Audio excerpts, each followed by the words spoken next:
So welcome to chapter 9, which is dealing with all kinds of data and statistics. So we're going to start looking at averages or means, as well as medians and modes. And then we'll get into creating tables and bar graphs, as well as line graphs. So an average is a handy concept that describes the typical value for something. So for example, let's say you did 3 games of bowling. And let's say on your first game you scored, so we've got 80, and then you improved a little. So on your second one, you got 120, and on your third game, you got 100.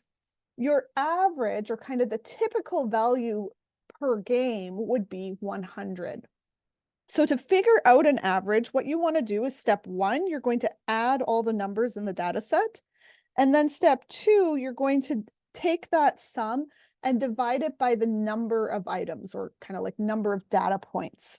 So for example, here we have a data set with 4 numbers in it. We're going to add them all together, which gives us 60. And this time we're going to divide by 4 to get 15. Okay, in that first example I gave you, the bowling example, it might be intuitive to see that the average would kind of middle around 100, but we can also do this by first taking the sum of all 3 of those numbers, which would give us 300. And then we're going to take that number and divide by the number of points in the data set, or the number of numbers, which is 3 in this case. So that would give us an average of 100. So let's do another example. So we have 4 numbers in this data set. So 17 plus 24 plus 19 plus 20. And so what does that give us?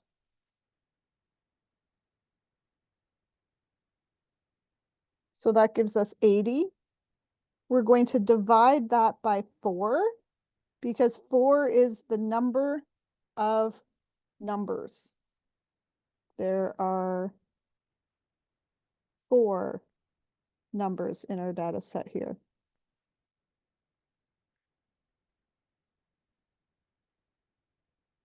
So if we divide by 4, we'll end up with an average of 20. And if you look at that list of 4 numbers, maybe you can see how kind of a typical value would be right around 20. Some are below it, some are above it, but right kind of somewhere in the middle where it's typical would be 20.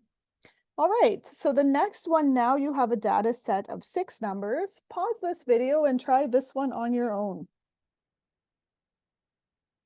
Okay, and let's try this one together. So the first thing we're going to do is add up all these numbers.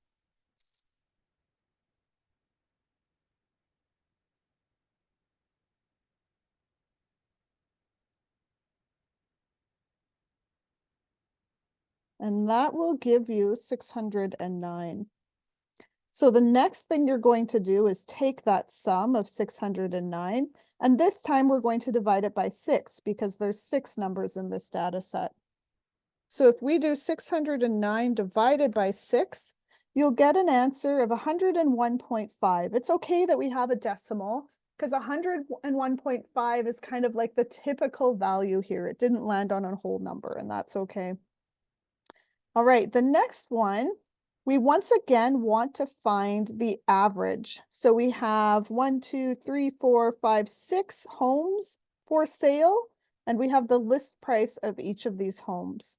So we want to find the mean or average price of each of the houses. So go ahead, pause the video again and try this one. Okay, and let's try it together. So I'm going to add these all up. I think I'll do that vertically to save some room here.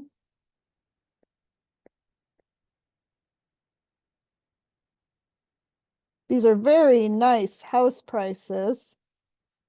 I'm guessing if this was in our area, it would have been many years ago. Oh, and then we've got a $2 million one, which is interesting, because let's see what that does to our average. Okay, and so if you add those all up on your calculator, what you'll end up with is 738,800. So that's our sum.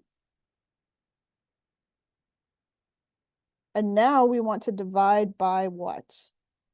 6. Here we're going to divide by 6 because there's 6 numbers in our data set. And that will give you 623,133. Okay, so we can say the mean house price is that number.